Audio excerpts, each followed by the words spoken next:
Muy buenas a todos.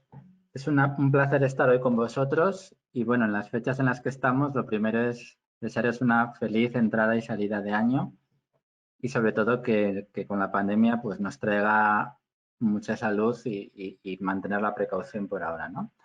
Bueno, en el día de hoy vamos a hablar, como ya sabéis, de las implicaciones para la economía y para los mercados financieros de un hecho muy importante, que es el cambio de gobierno en los Estados Unidos. Disculpa. El esquema, un poco como lo he organizado la presentación, va a ser lo siguiente. En primer lugar, vamos a hablar un poco de cuál era la agenda que tenían los dos candidatos, tanto Trump como Biden. Y luego, pues ya una vez conocemos, como sabéis, los resultados de las elecciones, conocidos estos resultados, cuál es la repercusión para las políticas, con ello para la economía y finalmente, sobre todo, un poco lo que probablemente más nos interese, ¿no? Cómo va a afectar a los mercados financieros y cómo están, digamos, evolucionando recientemente los mercados financieros. Bueno, sobre la agenda política, voy a ir ser muy rápido esta primera sección, pero sobre todo quiero enfatizar dos cosas. La primera es que era una agenda política muy diferente. Fijaros, uno de los pocos puntos en común, quizás, era que ambos apostaban por una política fiscal muy expansiva. Pero incluso en este punto había grandes diferencias. Trump lo que buscaba o lo que había anunciado es que iba a mantener y ampliar las bajadas de impuestos que ya hizo en el año 2017, mientras que, por el contrario, Biden apostaba por unas subidas de impuestos, sobre todo a las empresas, impuesto corporativo, que sabéis que antes lo había bajado Trump, y en cambio hacer un paquete de gasto fiscal muy, muy grande, o sea, centrado sobre todo en infraestructura, sanidad y educación, un paquete muy ambicioso de gasto fiscal. ¿Qué puntos también, digamos, podemos ver digamos, en común, ¿no? Por decir algo? Es que ambos candidatos se han centrado mucho durante los meses previos a las elecciones, durante los debates, etcétera, se han centrado muchísimo en las políticas internas, ¿no? Mientras que, por el contrario, pues las políticas externas eh, han tenido un papel más secundario para ambos candidatos. Pero, como os digo, a nivel interno las diferencias son claras, no solo la práctica fiscal que ya hemos mencionado, sino, por ejemplo, los cambios regulatorios que apostaba Biden por imponer más regulación al sector tecnológico, etcétera, mientras que Trump apuesta por desregulación financiera, etcétera. Biden apuesta por un aumento del salario mínimo, Trump no. Y, como sabéis, por importantes cambios energéticos y sanidad. Y aunque he dicho que han dado menos énfasis en las políticas externas, pues también el énfasis en el comercio y en la inmigración, como veremos después, es distinto, ¿no? Entonces, un primer punto de decir, mira, ambos candidatos aparentemente eran bastante diferentes. Y el impacto de que ganara uno u otro a priori iba a ser muy diferente también por sectores, ¿no? Por sectores dentro de Estados Unidos. Como os decía, además de un énfasis más duro para regular las empresas tecnológicas, por ejemplo, se está hablando todavía de que los grandes gigantes tecnológicos de Estados Unidos tienen un poder monopolístico muy grande y que quizás va a ser necesario no solo endurecer la regulación, sino también dividirlos, no separarlos en varias empresas más pequeñas para aumentar la competencia. Pero, sobre todo, como sabéis, una de las áreas clave y con una visión contrapuesta entre Trump y Biden era el sector energético y climático, ¿no?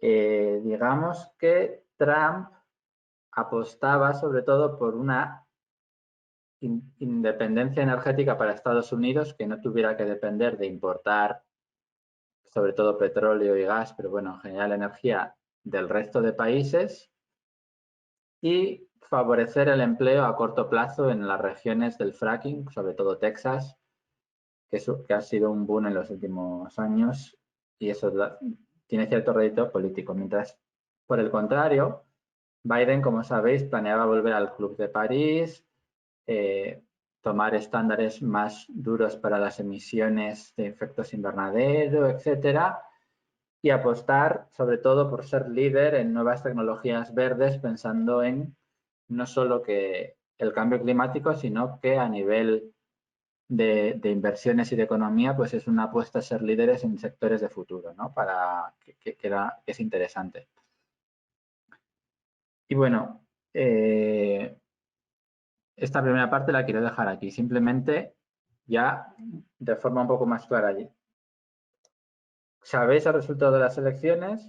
Fue una victoria de Biden con un 51,4% del voto popular y eso se tradujo en 306 asientos en el Congreso por 232 de Trump. Sin embargo,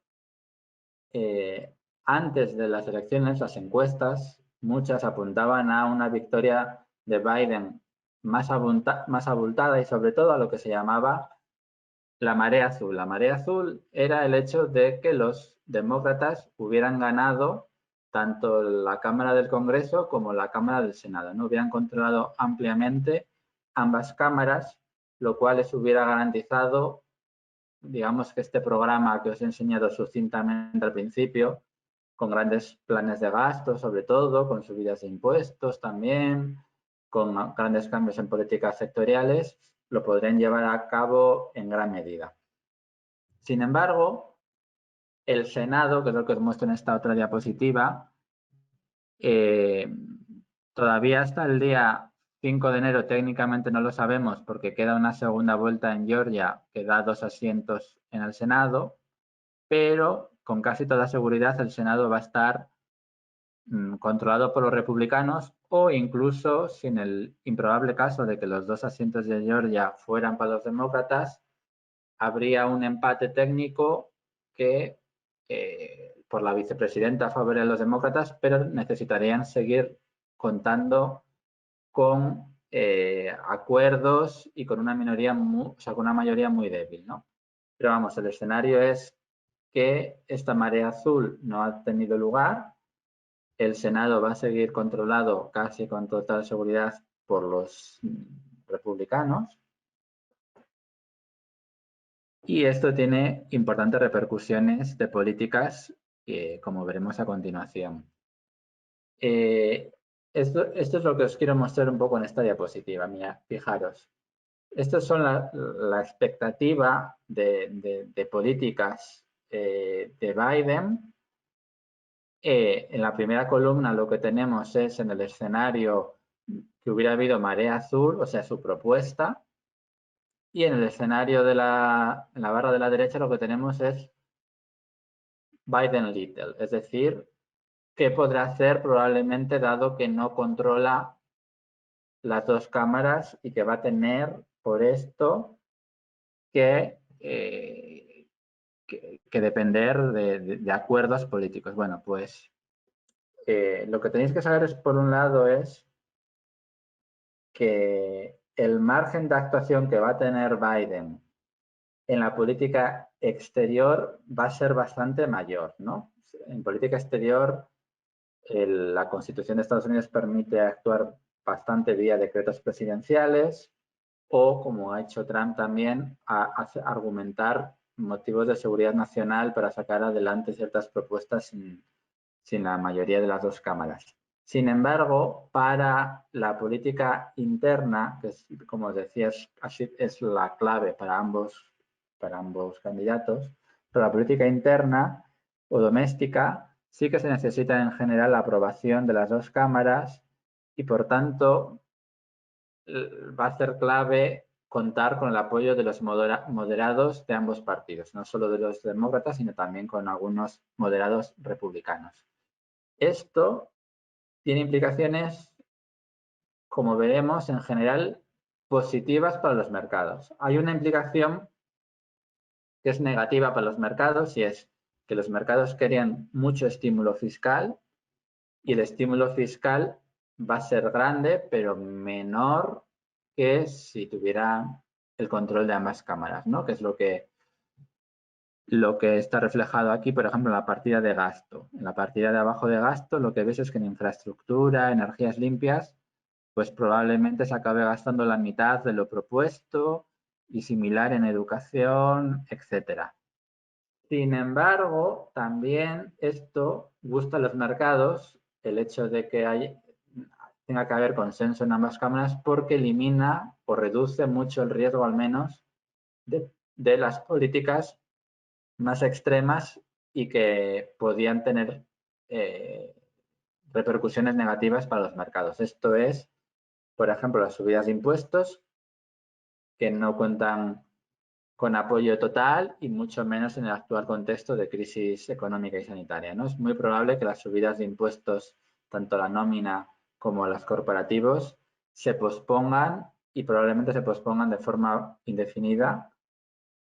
Y también estamos hablando de que las iniciativas para regular ciertos sectores y poner mayores trabas al desarrollo de ciertos sectores probablemente también se van a ver pospuestos y no eliminados, ¿no? Entonces, el escenario ya es distinto de sus propuestas. El escenario es un escenario donde tiene que haber cierto consenso, donde va a haber mucho gasto, pero menor que lo propuesto, pero también a cambio va a haber muchas menos subidas de impuestos y va a haber mucha menos inestabilidad por cambios regulatorios, etcétera, ¿no? Entonces, ya adelanto, ¿no?, que es un escenario que a priori parece bueno para los mercados, más seguridad, menos subidas de impuestos, menos cambios, eso sí, con la contrapartida de un menor gasto fiscal. También, como sabéis, ha habido cierta inestabilidad institucional en Estados Unidos a raíz de que Trump disputó los resultados electorales, pero solo si esto hubiera tenido mucho recorrido y hubiera bloqueado la toma de posesión y hubiera habido que esperar al pronunciamiento del Tribunal Supremo, hubiera generado realmente una crisis institucional que sí que hubiera dado lugar a una caída de bolsas y inestabilidad. No ha sido el caso, afortunadamente parece bueno, que todo sigue adelante sin mayores problemas, con lo cual los mercados tampoco temen un escenario de este tipo. Algo que ha pasado estos últimos días, esta semana, es que por fin republicanos y demócratas se han puesto de acuerdo para ampliar el estímulo fiscal por la pandemia. ¿Qué pasó? Bueno, que por la pandemia, en marzo ya, perdón, a finales de marzo, se aprobó un enorme paquete fiscal, el mayor de la historia, de 2,2 billones de dólares, sobre todo muy centrado en subsidios, ampliar subsidios al desempleo y transferencias a los hogares en un primer momento. Sin embargo, la economía de Estados Unidos todavía sigue débil y el mercado llevaba tiempo reclamando un nuevo paquete adicional o aumentar el paquete inicial, digamos, y sin embargo la negociación estaba siendo muy dura y no se estaba llegando a ningún acuerdo. Por fin el acuerdo ha llegado esta semana. Aquí en esta tabla os he puesto las partidas de gasto que incluye, que como veis son muchas, desde asistencia al pago de rentas de inquilinos con problemas, asistencia nutricional para niños de familias vulnerables, la distribución de la vacuna, también recibe partidas para ayudar a una distribución más rápida de la vacuna, pero sobre todo el grueso del plan, la idea es ayudar a estimular la renta de los hogares. Y de hecho esto lo veis aquí. En esta tabla os he puesto la ley CARES, que es la ley de marzo de 2020, el estímulo fiscal inicial, y la ayuda anunciada ahora, comparada una con otra. Entonces lo que veis es que el seguro de desempleo se da un suplemento para las personas en desempleo de $300 a la semana. frente a los $600 a la semana que se dio en un primer momento. Estos $300 a la semana extra para los desempleados se darán en principio durante 11 semanas. Al mismo tiempo, para los hogares con ingresos menores a 75.000 dólares por persona o 150.000 si es una pareja, se dará una transferencia de $600 que se está ahora mismo estudiando, o sea, hay una propuesta de ampliarla a 2.000, pero bueno, en principio la cifra inicial que se dio fue $600, que es también la mitad más o menos del desembolso que se hizo en marzo. Entonces, como estáis viendo, son cuantías menores en principio a las de marzo, pero cuantías importantes durante 11 semanas, y esto sería clave para reactivar la economía de Estados Unidos en el primer trimestre de 2021. ¿Por qué es tan importante? Fijaros, os lo... Ay, disculpad. Bueno, os lo explico ahora un poco, ya entrando en la implicación económica, pero ligado a lo anterior, ¿no? ¿Por qué estos planes fiscales que se acaban de aprobar, estas transferencias a los hogares, son tan importantes para el desarrollo económico de 2021? Fijaros, la respuesta fiscal en Estados Unidos y, por ejemplo, en Europa y en la mayor parte del mundo, o sea, cuando digo Europa, es Europa, pero no solo Europa. Por ejemplo, Latinoamérica ha sido muy similar a la europea, ¿no? La respuesta fiscal que ha sido distinta es la de Estados Unidos. Pues fijaros, tenemos una respuesta fiscal muy distinta en Estados Unidos de en el resto del mundo. ¿Por qué? En Europa y en Latinoamérica y en muchos sitios, lo que se ha primado como respuesta a la pandemia era que el empleo no se destruyera. ¿Por qué? La pandemia con los confinamientos impacta especialmente en el sector servicios, los sectores de ocio, etcétera. Y estos sectores servicios son muy intensivos en mano de obra. Si estos sectores cierran, si el gobierno no ofreciera apoyo, lo normal es que muchas personas que trabajan ahí fueran al desempleo y que luego en economías como las europeas, que son menos dinámicas, cuando la actividad volviera, eh, estas personas tendrían difícil encontrar reacomodo en otros sectores. Muchos irían al desempleo y no podrían salir del desempleo rápidamente, con lo cual se convertiría en desempleo de largo plazo, pérdida de capital humano y, a su vez, gente que no está trabajando pues supone menos demanda y menos actividad económica.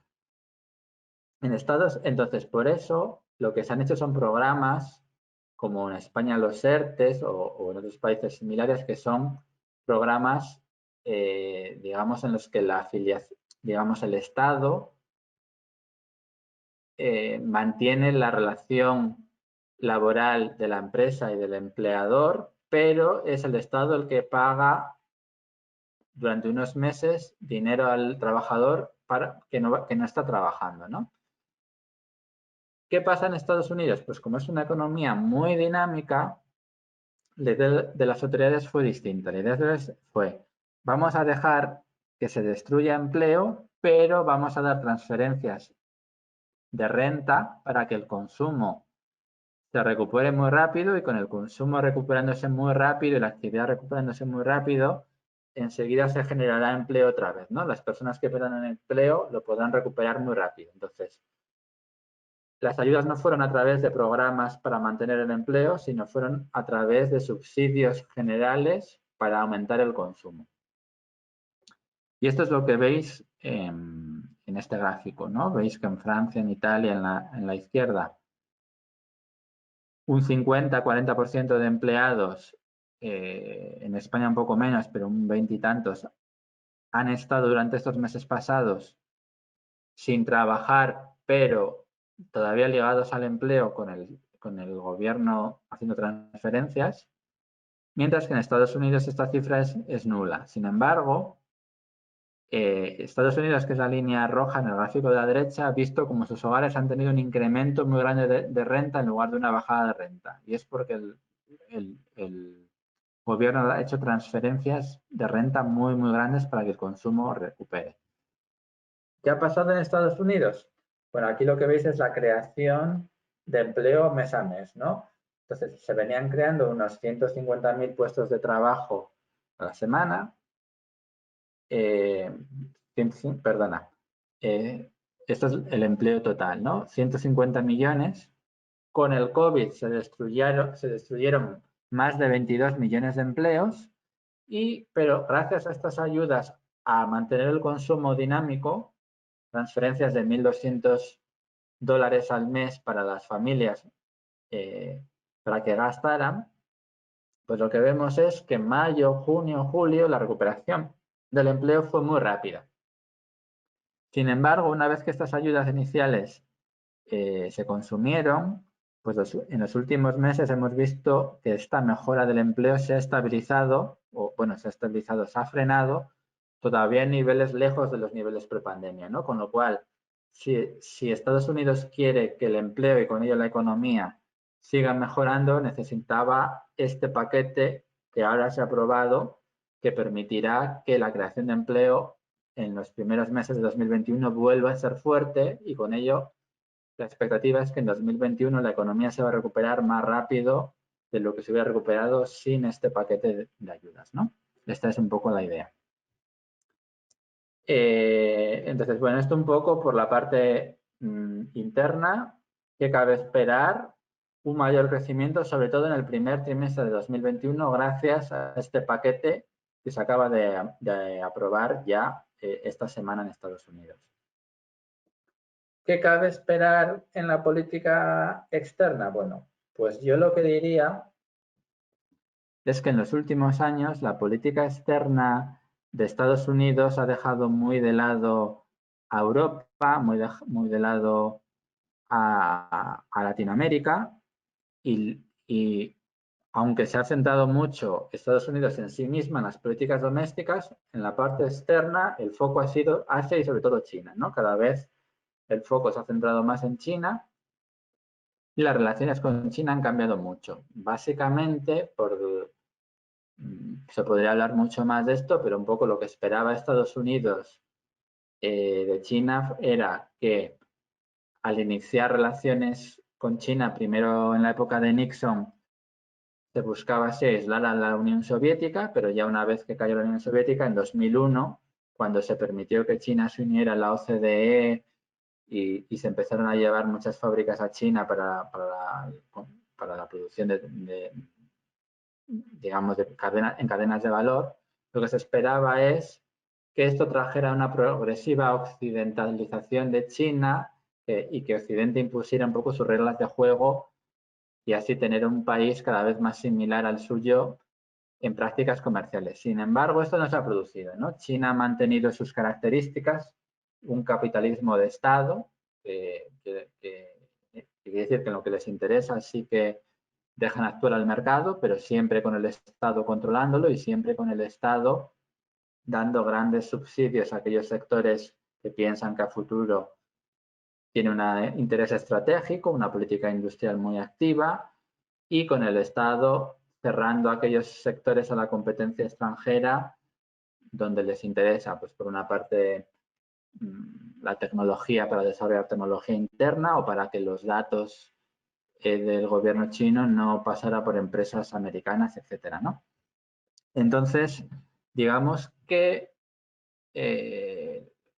cada vez hay una mayor conciencia en Occidente, no solo en Estados Unidos y no solo por parte de Trump o los republicanos, también por parte de los demócratas y también tiene cierto consenso cada vez más en Europa y en otras regiones, que las reglas de juego de un mundo globalizado en el que China no ha cambiado no son justas, ¿no? Que digamos que las reglas de juego favorecen a China en la medida en que puede mantener ciertos sectores cerrados y ciertas transferencias a sus empresas estatales y cierto control público, ¿no?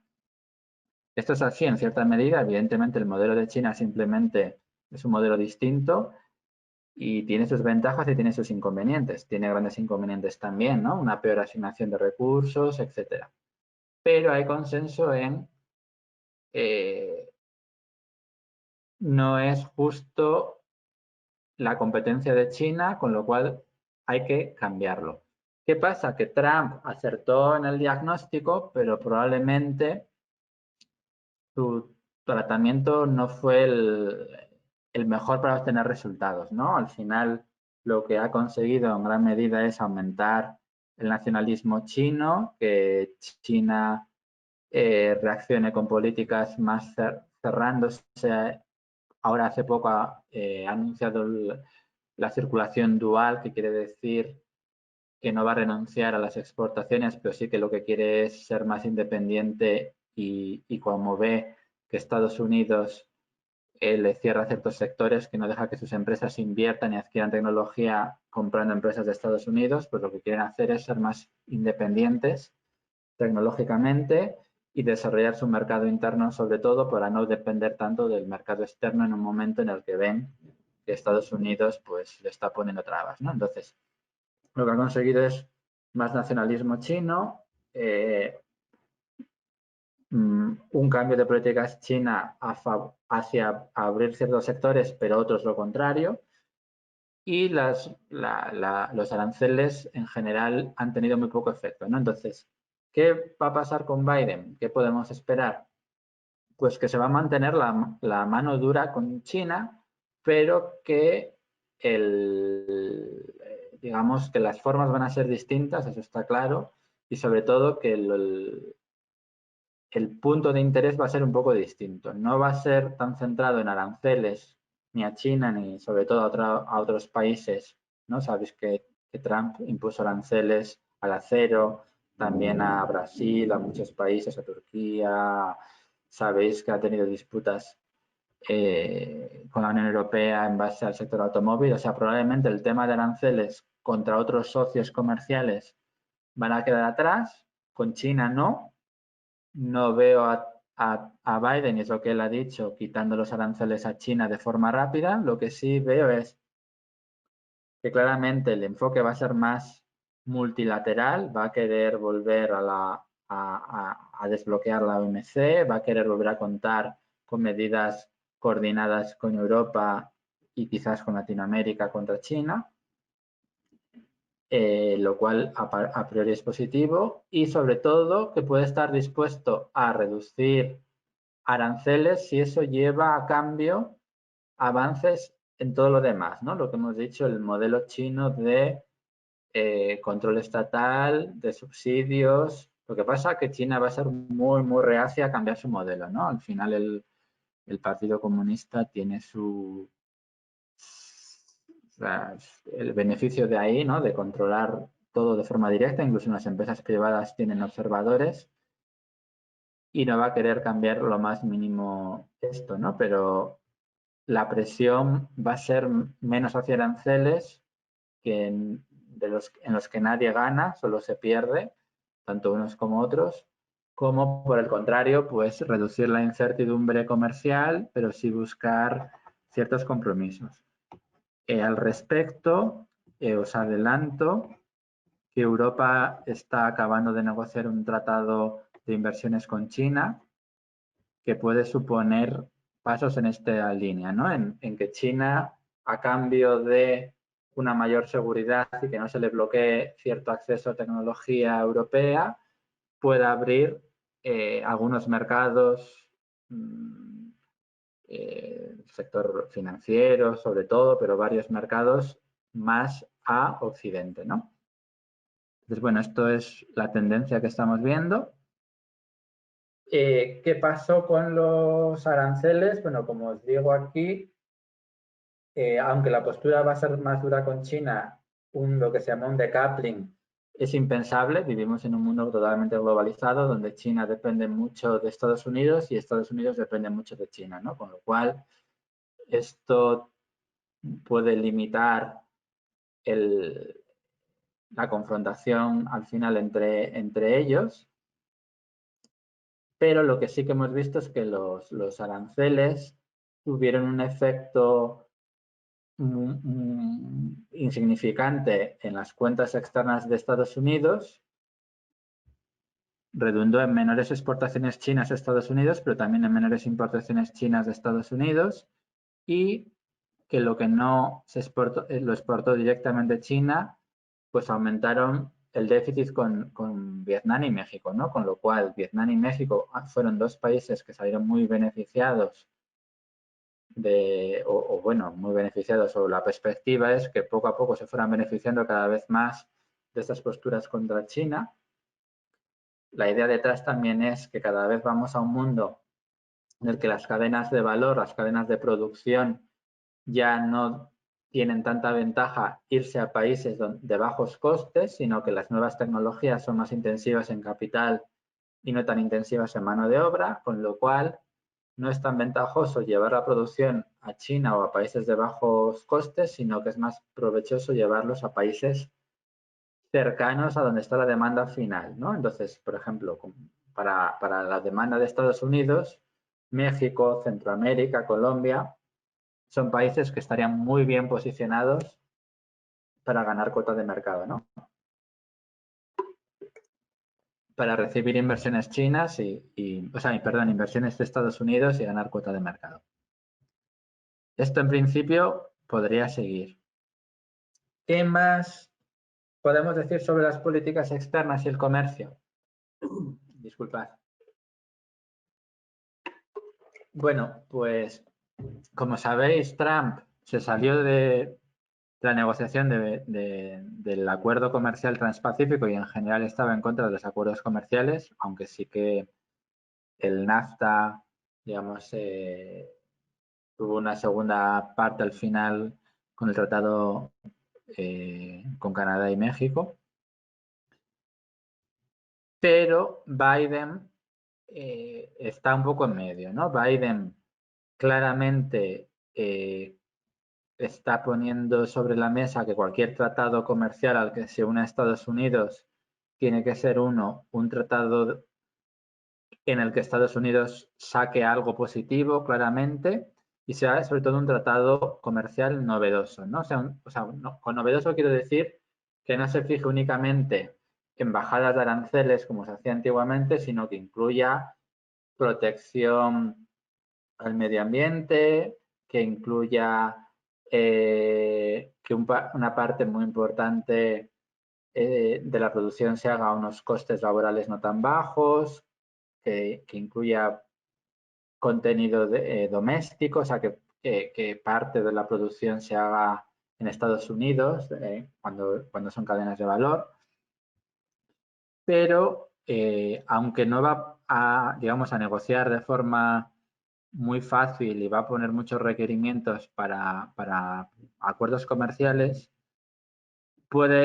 no es tan reacio como lo era Trump y puede verse en la tesitura de volver a retomar el TPP, el Acuerdo Transpacífico que incluía, como sabéis, a México, Chile, Perú, Canadá, muchos países de Asia sin China, y al ver que probablemente si hubiera salido adelante con la idea inicial, se hubieran unido incluso más países de Latinoamérica posteriori, ¿no?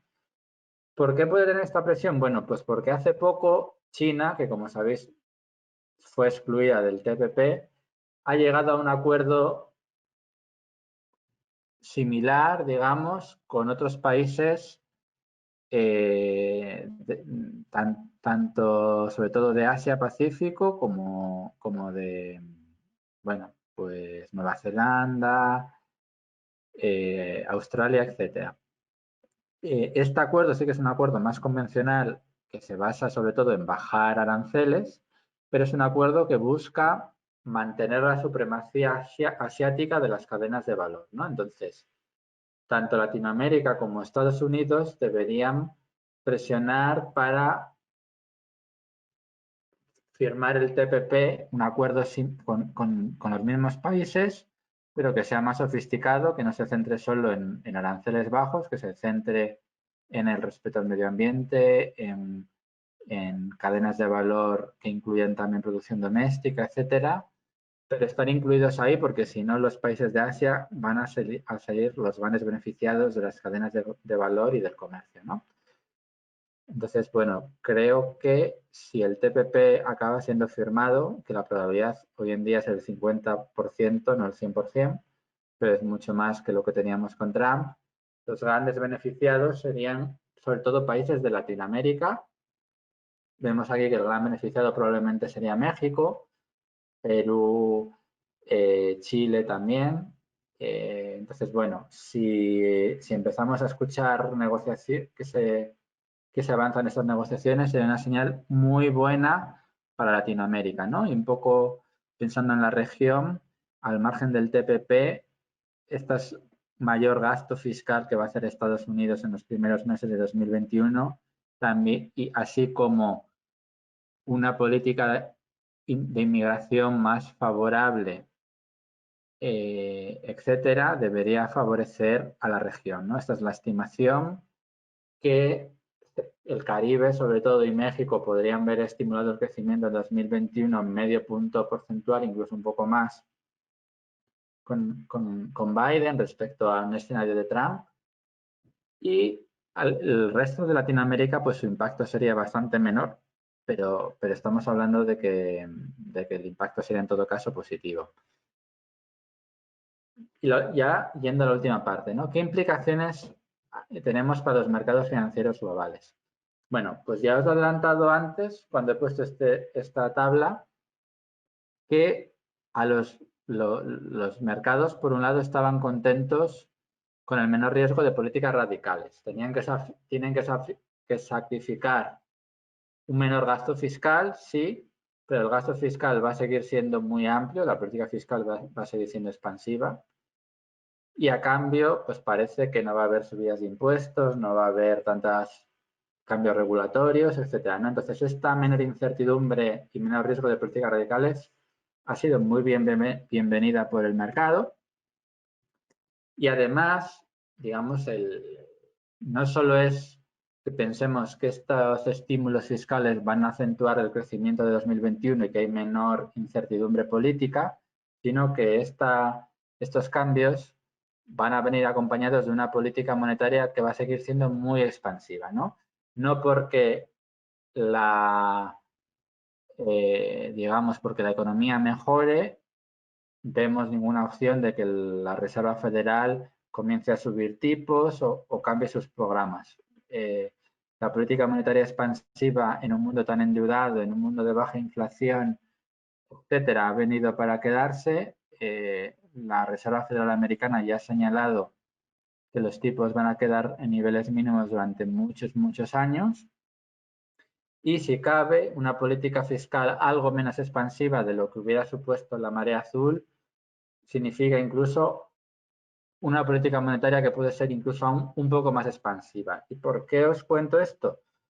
Porque en los últimos meses, después de una caída en marzo y abril muy grande por el COVID, todos los mercados financieros, sobre todo en Estados Unidos, se recuperaron muy rápida por las inyecciones de liquidez de los bancos centrales, ¿no? Los bancos centrales son claves para entender lo que está pasando en los mercados financieros y una recuperación económica más acentuada en 2021 no va a ser contrarrestado por menores estímulos monetarios, sino que lo contrario. Los estímulos monetarios se van a mantener, con lo cual los mercados no tienen ningún miedo en ese sentido. Pero lo que sí os quería decir es que fijaros, las elecciones de Estados Unidos son un acontecimiento, un evento económico y político de primer lugar, es la primera potencia mundial y tiene repercusiones para todas las facetas, pero hoy en día los mercados siguen muy centrando su atención mucho en la pandemia, ¿no? En el COVID. Entonces, lo que está pasando en el COVID sigue moviendo muchísimo el mercado. Y por esto os quería resumir un poco qué hemos visto con la pandemia y con el impacto del COVID en los últimos 2 meses o 3 meses, 2 meses, y cómo está esto impactando y cómo va a seguir impactando a los mercados. Por un lado, tenéis aquí un gráfico de los nuevos casos detectados de COVID. Y lo que veis aquí es que,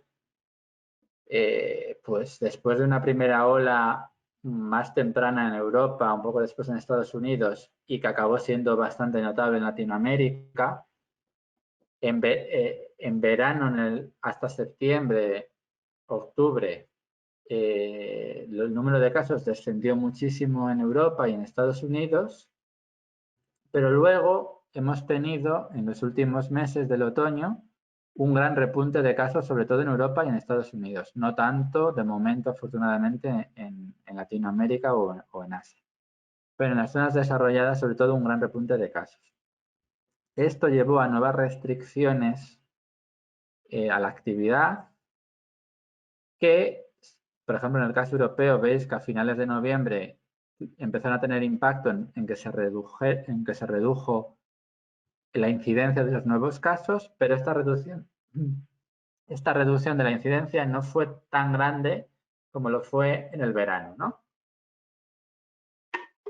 Los nuevos casos se mantienen altos e incluso ha habido cierto repunte al relajar algunas restricciones antes de Navidad. Entonces, ¿esto cómo se ha transmitido a la economía? Bueno, fijaros, los cierres tan enormes que hubo en marzo-abril llevaron a una contracción de la economía en la recesión actual del COVID, que es la línea azul, enorme. Más de un 12% llegó a caer en el segundo trimestre. Cifras nunca vistas. Pero en el tercer trimestre, la recuperación, una vez que los confinamientos en gran parte del mundo se levantaron, la recuperación económica ha sido mucho más rápida de lo anticipado. ¿Y por qué esto ha sido bueno para los mercados recientemente? Porque los datos macro no los conocemos en el momento, ¿no? Solo en octubre, noviembre, diciembre hemos llegado a conocer los datos del tercer trimestre de la mayoría de países, ¿no? En octubre, noviembre, diciembre. Bueno, pues bien, la recuperación en el tercer trimestre ha acabado siendo mucho más fuerte de lo esperada, en gran parte por los grandes estímulos que se han aplicado y ahora mismo la contracción de la actividad a final del tercer trimestre, los datos que tenemos muestran es que es muy similar a la que tuvimos en la gran crisis financiera. Es decir, la caída inicial de esta crisis fue mucho más grande, pero la recuperación también ha sido más rápida, aunque parcial, y ahora mismo la caída no es mayor que la que tuvimos en la crisis financiera. Y la perspectiva es que la recuperación puede ser más rápida, ¿no? La recuperación de la crisis financiera fue muy lenta. ¿Qué ha pasado con estos nuevos casos de la pandemia que hemos visto en octubre, a finales de otoño y este invierno? Bueno, pues que en Europa, sobre todo en Estados Unidos un poco menos, han dado lugar a nuevas restricciones a la movilidad, ¿no? Entonces, en un primer momento los mercados también tuvieron ese miedo de, jolín, en marzo, abril hubo grandes restricciones y la economía colapsó. Ahora la economía se había recuperado, pero el cuarto trimestre va a volver a ser muy malo, porque vuelve a haber nuevas restricciones. Bueno, pues ¿qué estamos viendo con los indicadores adelantados? En este gráfico tenéis los PMIs de manufacturas y servicios, que son encuestas que se hacen a los empresarios sobre cómo está yendo su negocio y las perspectivas para los próximos 3 meses con ya los pedidos que tienen, etcétera, ¿no? ¿Qué estamos viendo? Pues que el sector manufacturas, que es el rojo, mientras que en su día en marzo y abril cayó mucho, ahora no solo no cae, sino que se sigue recuperando, es decir, las restricciones ahora han sido mucho menos generalizadas y han sido más concentradas en el sector servicios, mientras que las disrupciones que hubo en su momento de las cadenas de valor, de oferta, la parada de actividad que tuvo que haber del sector manufacturero ahora no se han producido. Al revés, aunque en Europa, por ejemplo, la situación ha sido muy mala con la segunda ola de la pandemia, el hecho de que la demanda de China, de ciertos países de Asia, etcétera, ha sido dinámica y había órdenes pasadas que todavía estaban atrasadas, ha hecho que la producción haya seguido siendo muy alta en octubre y noviembre a pesar de los nuevos confinamientos. Con lo cual, el sector manufacturero, que es importantísimo, nada de nada. O sea, no ha tenido una desaceleración, sino lo contrario, que sigue acelerándose. El sector servicios, que es más dependiente del contacto, actividades de ocio, actividades de restauración, tiendas, sí que ha visto un freno con esta segunda oleada de la pandemia, pero este freno ha sido mucho menor que el de marzo a abril. Como os digo, las medidas de confinamiento han sido mucho más selectivas, también la gente ha sabido adaptarse mucho mejor, se ha generalizado el teletrabajo, se ha generalizado la compra online, se ha generalizado una mejor gestión empresarial, etcétera, con lo cual el daño económico en el cuarto trimestre está siendo mucho menor también de algunos miedos que teníamos hace un mes o dos, ¿no? Y esto es positivo para los mercados. Otro desarrollo de la pandemia muy positivo para los mercados, que esto ha sido clave, es, como sabéis, los anuncios de la vacuna. Por un lado, se empezó a anunciar hace un mes, un poquito más, que las vacunas en los últimos test estaban siendo muy efectivas, y no solo una, sino varias vacunas, y que la distribución de ellas estaba bastante avanzada, ¿no? Esto ha redundado en que la vacunación ya ha empezado en Reino Unido, en Europa, en algunos países de Latinoamérica también, en Estados Unidos. Entonces, la vacunación ha ido más rápido de lo que hace unos meses podíamos esperar, y los primeros datos apuntan a que las vacunas están siendo efectivas.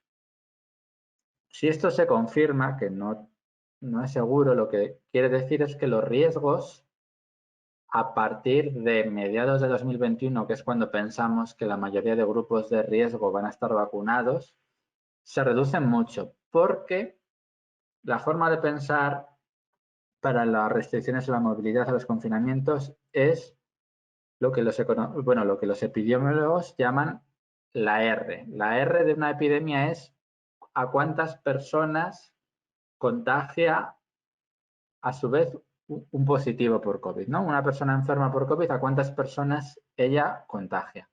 Y si este número es mayor de 1, o cuanto mayor de 1 sea, quiere decir que el crecimiento de la pandemia es exponencial, ¿no? Entonces, para controlar que no haya colapso hospitalario, que la pandemia no se desboque, lo que se necesita es un R menor que 1. O sea, que cada persona contagie como mucho a otra persona y que no sea un proceso exponencial. Bueno, ¿qué pasa? Pues que si no se toman restricciones, el COVID es muy contagioso, y efectivamente el R era mayor que 1 si no se toman medidas. Entonces, cuando se empieza a ver que la epidemia se desboca, pues hay que imponer restricciones a la movilidad, confinamientos, para reducir artificialmente esta R, ¿no? Que la gente se quede en su casa y no contagie. Bueno, pues una vez que la vacuna llegue a los grupos de riesgo, cabe pensar que la R va a descender y que los riesgos de saturar los hospitales van a descender, ¿no? Con lo cual va a ser mucho menos necesario aplicar restricciones, y puede comenzarse a abrir incluso el turismo en la jornada, para este verano, en los escenarios más positivos. También es cierto que no todos los países se van a beneficiar igual de rápido, ¿no? La vacuna va a beneficiar más a aquellos países que ahora mismo están peor, que dependen más del sector turismo, del sector servicios, como España, como Latinoamérica, pero también es verdad que no todos los países van a recibir la vacuna igual de rápido, ¿no? Aquellos países como Canadá, Estados Unidos o Reino Unido, que van a recibir la vacuna muy rápido, van a ver una mejora de su actividad más rápida que no aquellas que os digo que, aunque el beneficio de la vacuna va a ser mayor, Latinoamérica, España, pero pueden tardar más en tener este beneficio.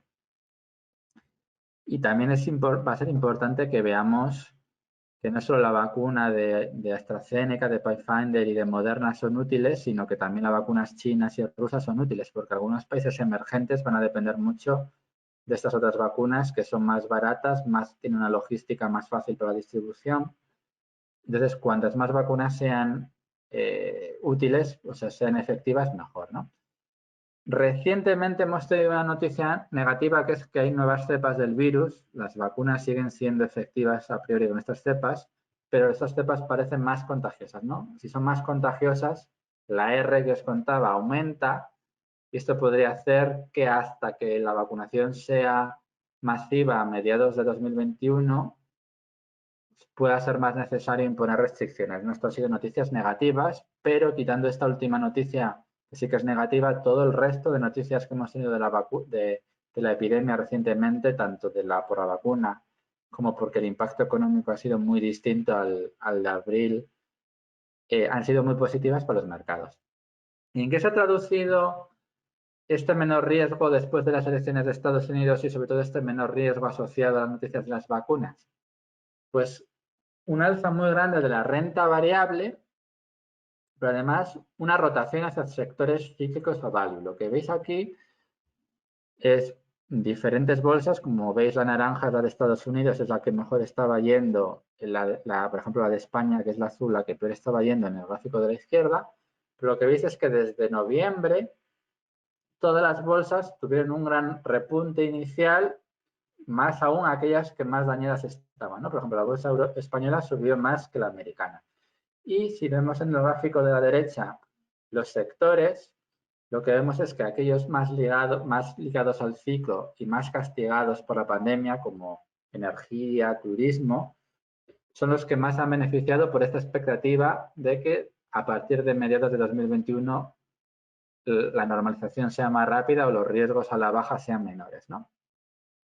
Sin embargo, hubiera cabido esperar que los fondos hubieran ido de sectores tecnológicos, por ejemplo, que eran los que estaban más altos, al sector energía, al sector turismo. Esto no ha sido el caso, ¿no? El sector tecnológico, telecomunicaciones, ha seguido yendo muy bien porque no es que ha habido un trasvase de fondos de growth acíclico o de tecnología a energía, no. Lo que ha habido es entrada nueva de fondos de renta fija o de otros activos a renta variable, ¿no? La situación de los mercados actual en renta variable es muy positiva. Y lo último que os quería mencionar para el futuro es que ya en mayo empezó una depreciación del dólar contra las monedas desarrolladas, pero todavía no contra las monedas emergentes. ¿Qué estamos viendo ahora? Pues que estas noticias de menor riesgo, tanto por elecciones como por vacunas, está comenzando a debilitar el dólar también contra las monedas emergentes, ¿no? Entonces, creemos que vamos a un dólar más débil y unas monedas emergentes más fuertes. Esto tendría recorrido por dos motivos de políticas que os voy a comentar ahora. Por un lado, en Europa, finalmente se ha aprobado el Fondo de Reestructuración Económico, ¿no? Esto es muy importante para el eurodólar por un motivo. Después de la crisis de la zona euro de 2012, los países del núcleo de la zona euro, Alemania, Holanda, etcétera, su superávit por cuenta corriente, sus excesos de ahorros se invertía hasta ese momento en la periferia de Europa. ¿Qué pasó en ese momento?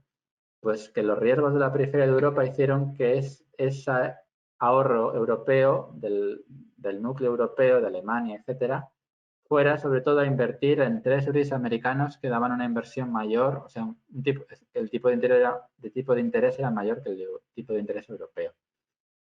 ¿Qué pasa ahora? No solo el tipo de interés en Estados Unidos también está en mínimo, sino que hay un plan que se ha aprobado en Europa de reestructuración económica que comprende grandes planes de inversión en energía limpia, bueno, en diferentes sectores. Pero lo que decía es que va a haber inversión real en Europa, con lo cual los ahorros europeos no van a ir hacia Estados Unidos fortaleciendo el dólar, sino que van a volver de Estados Unidos hacia Europa, debilitando el dólar. Y al mismo tiempo, llegado con Biden, como sabéis, es mucho menos partidario del fracking que Trump.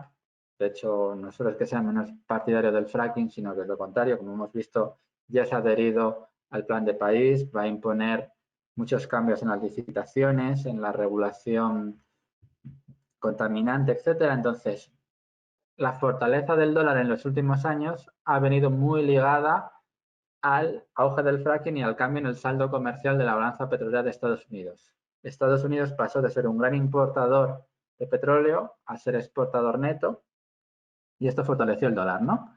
Entonces, en la medida en que esto se pueda revertir, cabe esperar a futuro un dólar más débil y con esto lo dejo. En un dólar más débil, junto al escenario que ya he comentado de políticas monetarias muy expansivas, de menos riesgos en la política doméstica de Estados Unidos, menos perspectivas de aranceles, etcétera, lo que debería llevar es a alzas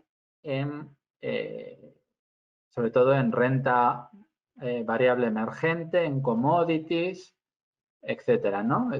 Supone un cambio importante para la asignación de recursos en los mercados. Y bueno, esto es es todo. Muchísimas gracias y ahora pues queda a vuestra disposición para el turno de preguntas.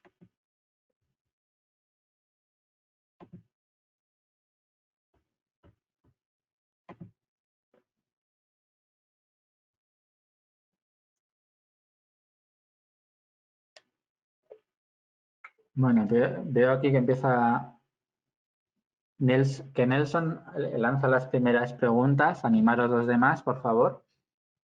Nelson pregunta por un lado que cuando hablo de monedas emergentes, ¿a qué monedas me refiero? Bueno, fijaros, lo que os decía es que el dólar desde mayo, digamos, el dólar es un activo refugio, ¿no? Entonces, en el momento inicial de la pandemia, el dólar sufrió, como es lógico en la forma de pensar, de un activo refugio, una apreciación, ¿no? Los fondos salieron de emergentes y se fueron a activos seguros como son el Treasury americano y el dólar se apreció.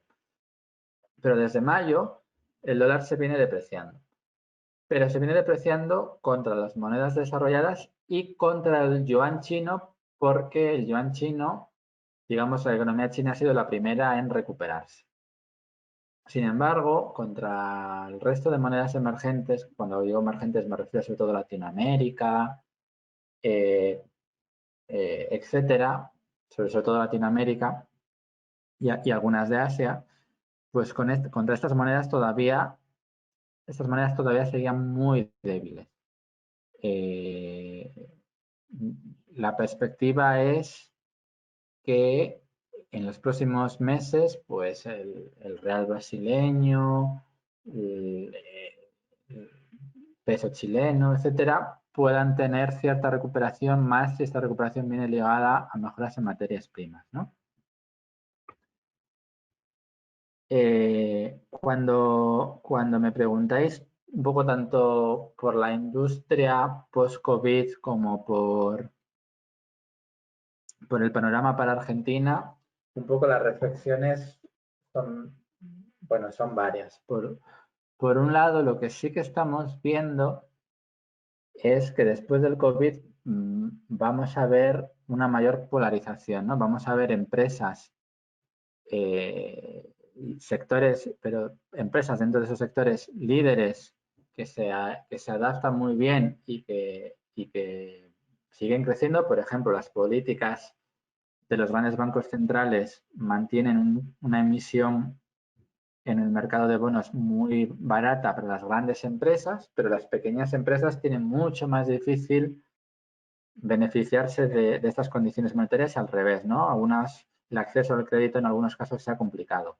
Con lo cual, las grandes empresas en general salen beneficiadas por sectores, evidentemente aquellos que van a sufrir todavía más, aunque la vacuna lo va a atenuar, son aquellos ligados al ocio, a restauración, mientras que todo el digital va a salir ganando.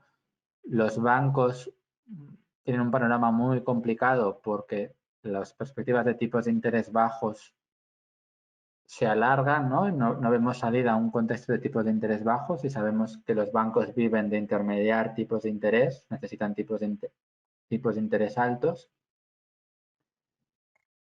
Bueno, y básicamente eso, y las perspectivas para Argentina o Latinoamérica son relativamente positivas.